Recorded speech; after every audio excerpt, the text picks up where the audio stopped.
Hola, bon dia a tots. Continuem amb aquest tema, el tema 5 dels climes, i ara parlarem dels medis freds, relacionats amb els climes freds.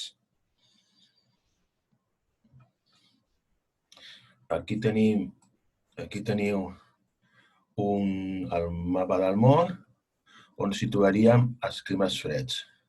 Els zonals estarien aquí, per sobre del cercle polar àrtic, en el nord, i en el sud, per sota al sud del cercle polar antàrtic. Tot això són climes polars. I alta muntanya, doncs aquí veiem les muntanyes més elevades del món. Aquí tenim també climes freds. L'Himàlaia, per aquí, els Alps, el Kilimanjaro, els Andes, per aquí, amb la Aconcagua, i les Rocalloses aquí, Sierra Madre. Tots aquests serien climes d'alta muntanya. El clima polar i el seu medi natural podem dir que està situat a l'extrem més septentrional i el més meridional de la Terra, tocant els cercles polars, és a dir, al nord i al sud. Les temperatures, òbviament, són extremadament fredes i l'estiu és curt i molt fresc, és a dir, que inclús a l'estiu fa fresca. Això ho canviarem. Aquí tenim un clima polar típic. A Usport, Rússia, veiem aquí la temperatura, que al gener és uns 30, quasi 30 graus sota zero. Primavera va pujant, arribem a l'estiu, amb els pics més alts, que no arriba ni als 10 graus. I després, quan passa l'estiu, torna a baixar. Temperatures extremadament fredes. I les precipitacions tampoc són molt elevades, poquetes. Són climes secs, en aquest sentit.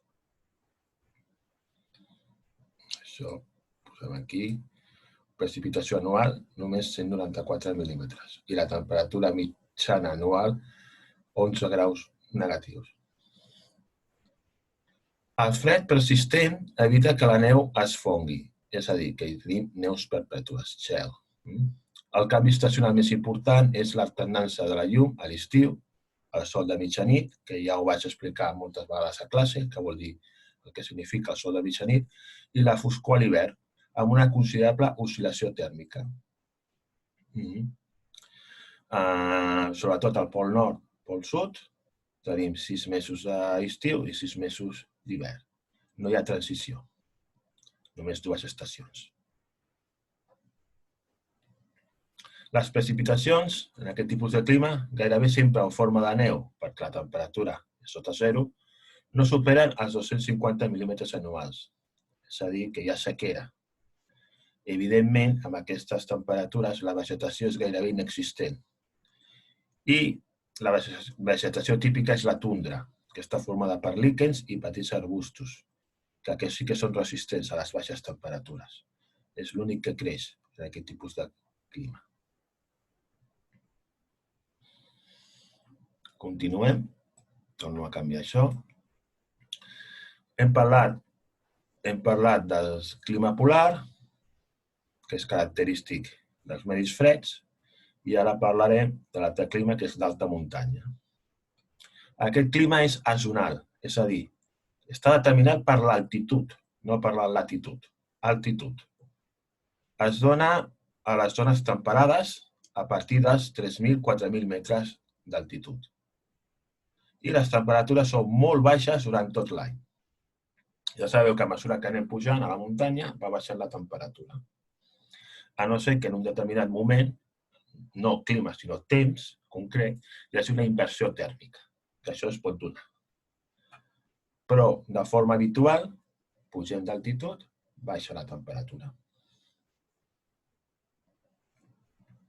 Aquí tenim, per exemple, els Alps suïssos.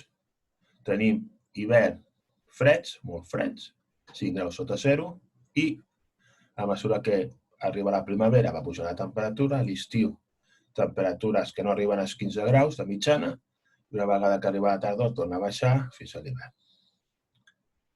Veieu? A veure, això ho posarem aquí.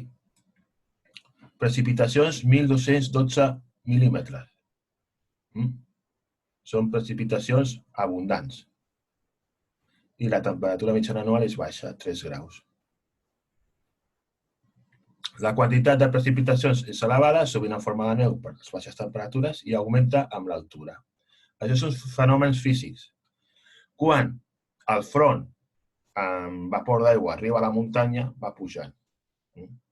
I a mesura que va pujant, la concentració de vapor d'aigua amb tant per cent augmenta fins que arriba al 100% i precipita. Precipita en forma d'aigua o, habitualment, a l'hivern sobretot, en forma de neu. Per què?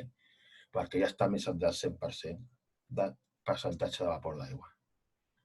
Totes les muntanyes, per això, estan verdes en una vessant. La vessant d'on arriba el front de núvols. I la vegetació també depèn de l'altitud. Quan estem a baix, tenim un tipus de vegetació, arbres, però a mesura que anem pujant d'altitud, cada vegada hi ha menys arbres. Baixen els arbres, vegetació dispersa, després tenim arbustos i a dalt de tot, alta muntanya, no hi ha cap tipus de vegetació. Per què? Per al fred. En aquest climograma, l'ideal hagués estat posar l'altitud. En alguns climogrames, sobretot d'alta muntanya, aquí al costat posen l'altitud, per així saber exactament què és típic d'alta muntanya. Veieu aquí, això ho torno a canviar. Tenim el poble, a la vall, bosc caducifoli, aquí, els primers 500 metres, prats de primavera, aquí poden pastar, la ramaderia. Ja a 1.000 metres, entre 1.000 metres i 1.500 metres, ja tenim boscs de coníferes, avets, per exemple.